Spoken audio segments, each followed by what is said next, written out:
If you see somebody who's in really great shape, you ask them, do you work out? You know the answer. Yes, how often? And they'll tell you 3 times, 4 times, 5 times a week, whatever.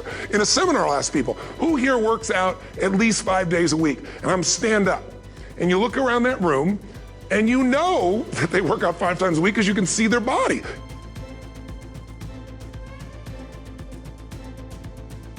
The habit of focusing on what's right in your world instead of what's wrong. The habit of focusing on what you do have instead of what you don't have in a situation. And as basic as that is, and as well as you know it, you've got to make it a habit, because those habits form the chain of your ultimate character, of who you become and how you end up living your life. We've got to condition ourselves, because if we don't, we'll go back to the automatic state that most people live in today's society.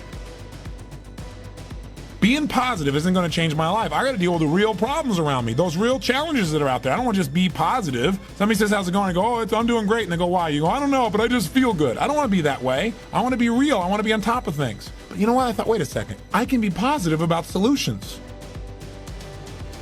You have to have 7 straight days of being absolutely positive. Not one negative thought, not one negative expression that you hold on to. Got to let go of it immediately. If you do not do this, if you're 3 days into it and you do well, and then you have a bunch of negativity, you got to start over. And you know what? After you go about 4, 5, 6 days in a row doing really well, something major negative is going to happen. How's that for some positive programming? But what it is a test to see how committed you really are.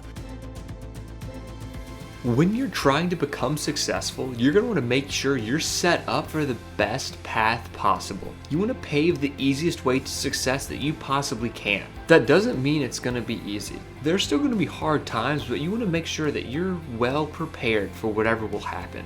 One way of that would be removing all the negative things and people in your life that aren't helping you grow and further pushing you to that facet of success or that dream of yours that you're constantly striving for. You want to remove the things and people that are going to get in your way and the ones that are going to slow down your progress to reaching those dreams. Then you're going to want to surround yourself with people who are trying to help you reach your goals and dreams and your aspirations, and put things around you that are going to build you up and not constantly tear you down. Now that doesn't mean that they're going to tell you things that are going to be hard to hear and things that are going to hurt, because a lot of times the best news you can hear is hard news. You don't want them to always tell you that what you're doing is great, because when you fail, you want somebody to let you know that didn't work. So that way you can backstep, look at why it didn't work and what you did wrong, and try to grow and learn from those mistakes. So when you are working to become successful, it will become so much easier because you've failed so many times and you've learned from each and every single one of those failures that you can do just about anything because you've pulled yourself up from every time that you failed.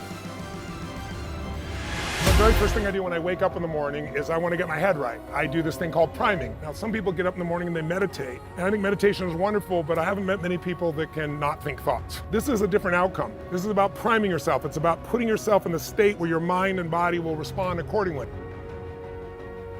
Do your best to remember it and then step into it as if you were there, kind of like stepping in your body and seeing what you saw then through your own eyes, hearing what you heard then, feeling what you felt then. Savor it, maximize that sense of appreciation or enjoyment or gratitude. Enjoy it, feel it, fill up with it. And now we're going to shift to the last piece, really simple. All you're going to do is focus on 3 things, one at a time, that you want to accomplish. 3 things you want to achieve. Live it and feel it and experience it. Most people, half of what they thought today is the same things they thought yesterday about themselves, about their life, about their business. That's why most people's lives don't change very much. But if you wake up and you start realizing, I'm living in a home, an emotional home I don't want, you can change it. See, because everybody's got it. If you got $1 billion, check this out. If you had $1 billion,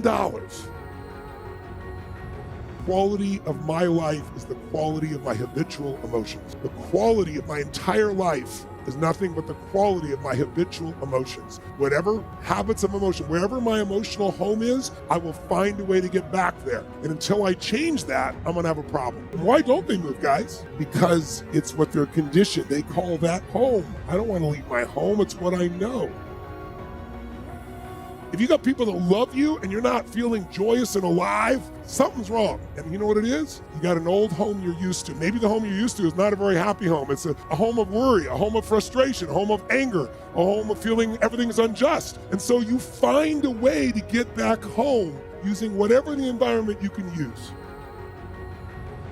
When you're making progress in your life, it doesn't matter where it is, you're gonna feel more alive. If you're overweight, but you get yourself today and you say, you know what, I'm stepping into gear. I'm just putting these darn shoes on. I'm not waiting for the perfect, person to come by and coach me. I'll get that too. But right now, I'm just going for a walk, or I'm going to go for a jog, or I'm going to go lift some weights. I'm going to do something right now. And you get yourself into gear and you do that for a few days in a row. Even if you haven't lost the 10, 20, or 30 pounds yet, you're going to start feeling better immediately because you have the power of momentum and you're making progress.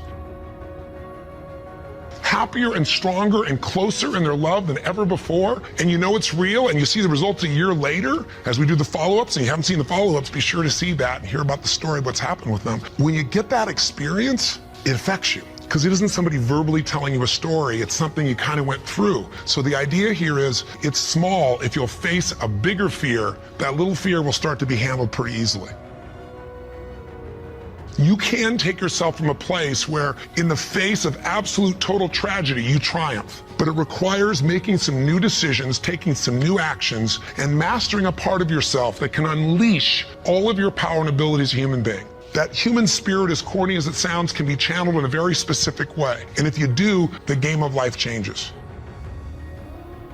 Thank you all so much for watching this video. If you haven't already, please go ahead and like the video, subscribe to the channel if you're new, and let us know what you thought down in the comment section below.